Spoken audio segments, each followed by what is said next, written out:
Good morning. It's Bluebird Semaphore. I'm Joe Wennberg, and I'm getting back to this now. We put up a couple of kind of like test posts. They're up there on the Bluebird, and today I'm going at what I intended to do all along, which was basically do a little piano and then do a little something with my art, do a little something with my writings, and so on and so forth. And hopefully, I'll be doing things from other places, and I'll be able to highlight a few businesses and other entities that I think highly of. I hope to highlight a bunch of artists who I've got to know while I've been living down here in Cape May. And uh, and a few other things. I mean, there'll be other things. Maybe I'll interview some of these people. Maybe I'll just, photograph what they do at their places. A lot of it's going to be food related. Some of it will be farm, quote unquote, organic and sustainable, that type of farming and gardening that's becoming more and more important these days. And once again, sticking to what I said somewhere else, I'm not sure, but to try to get some peace, nature, and wilderness into your life.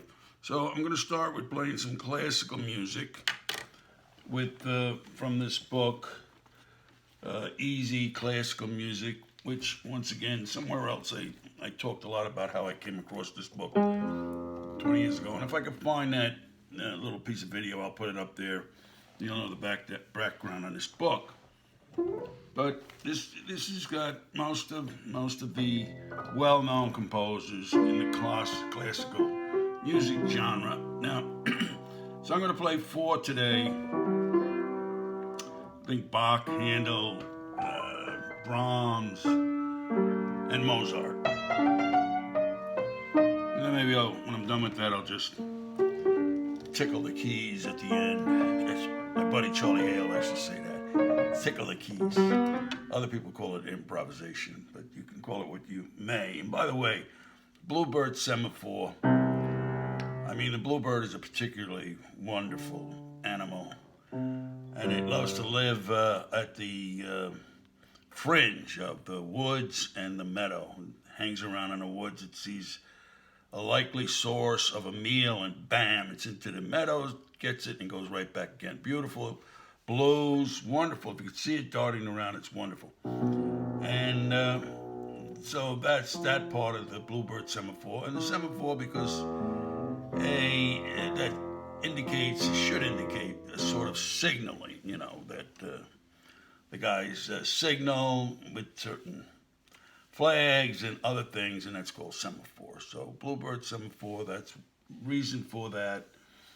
And hopefully in time, and perhaps not in too long a time, you'll see a lot of good posts and come to meet a lot of great people and see a lot of great things. So here we go. But this morning, I'm starting out with Bach because one has to have Bach. I mean, after all, he is the master. And I don't pretend to play anywhere near like you should play with classical music or anything. You should play it right and play it good. A, I don't play it right. B, as with much of what I've done in my life, I'm primarily self-taught. I did have two years piano teaching, but that amounted to a hill of beans. And basically self-taught. But for your purposes, if you're not familiar with some of this classical music, you'll become familiar. And number two is if you're trying right now, you got a keyboard at home, and you're reading some how to play the piano things, maybe you'll pick up a few hints on how to do that by looking at these videos. Okay? And if you do, you can let me know. That'd be great too, because I'd like to know that I am actually encouraging people. And so on and so forth. Actually, this book came from a good buddy who tried. He was a fantastic classical music lover and lover of opera. And he tried to learn to play the piano, and he basically said, "I can't do it, Joe. Why don't you take this book?" This had been his book, and that was 20 years ago, and I'm still working at it. So here we go. Polonaise, Johann Sebastian Bach.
This next one is by Handel.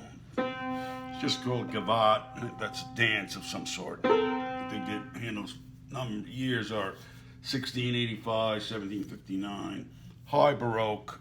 You could just picture those people all dressed up in their fancy costumes dancing this Gavotte. You know, it's wonderful. It's great stuff. Oh, to have been alive in those days with your little snuff box and your fancy linens coming down your sleeves and so on. Okay, George Frederick Handel, Gavotte. It's an andante, which means slowish, and I always have a difficulty staying slow, but we'll try.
next is going to be a little Mozart. Yeah, let's hear from Mozart.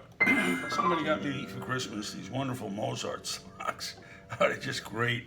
The big picture of Mozart up front and on both, and it actually looks, they're so well done. They look like one of those fabric textiles that they used to hang on a wall. What do they call those things? I forget right now. But it looks like that. It's so well done. The weave looks like those things they used to hang on the walls back in the old days. I can't think of the name right now. Tapestries. I look like I got two tapestries on my feet. With the wonderful young Mozart staring at everybody. That's funny. When I got that, I cracked up. And anyway, Piano Concerto number 20. Now, Piano Concerto expressed in this form, this easy to play piano music. I mean, this is probably like 3% of the notes in the beginning part of this piano concerto, so that us amateurs can actually play it. But if you listen to classical music, I think you'll recognize the melody. It's pretty well known, even with these few notes.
Well, look at that. I actually wasn't supposed to play that. I was supposed to play Sonata in C. I'll do that next time. Let's go to Brahms. Okay, here we go. Hungarian dance number 4, Brahms. These guys are such geniuses. I mean, when you hear their music, you can't believe that somebody actually can write this in symbol notation and somehow bring it all together and taking mind and being mindful of the keys and the flats and the duration of the notes and the space between notes and tones and this and that. And just amazing. It really is. As I told my wife after Philadelphia Orchestra, Charles Dutoit at the baton, and they finished with Elgar's variations, I turned around to my wife and I said, Don't you hate genius?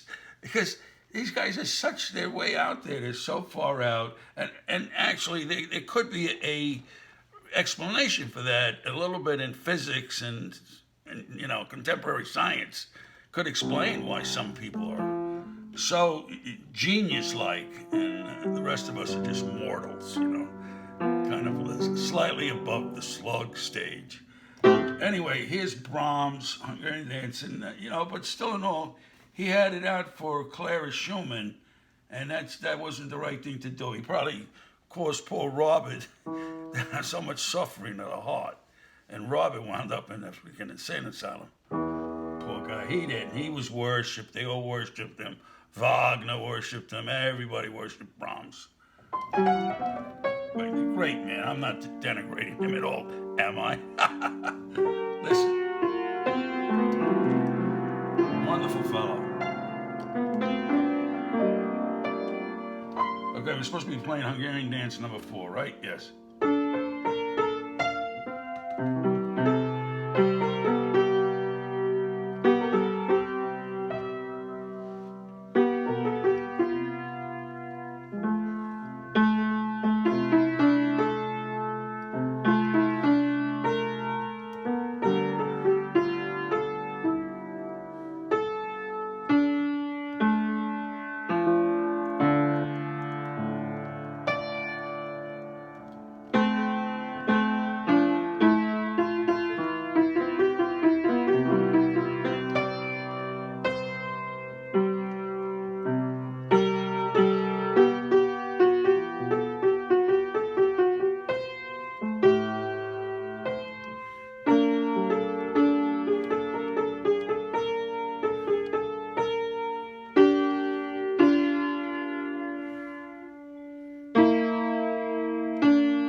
That's the music session for this morning. I'm going to close this, and then I'm going to go into the art section.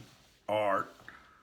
And we'll do that, and then I'm pretty sure I'm going to go into something else. I forget what it's going to be. But anyway, we're going to go into something else. And here we go. Let's see if it works.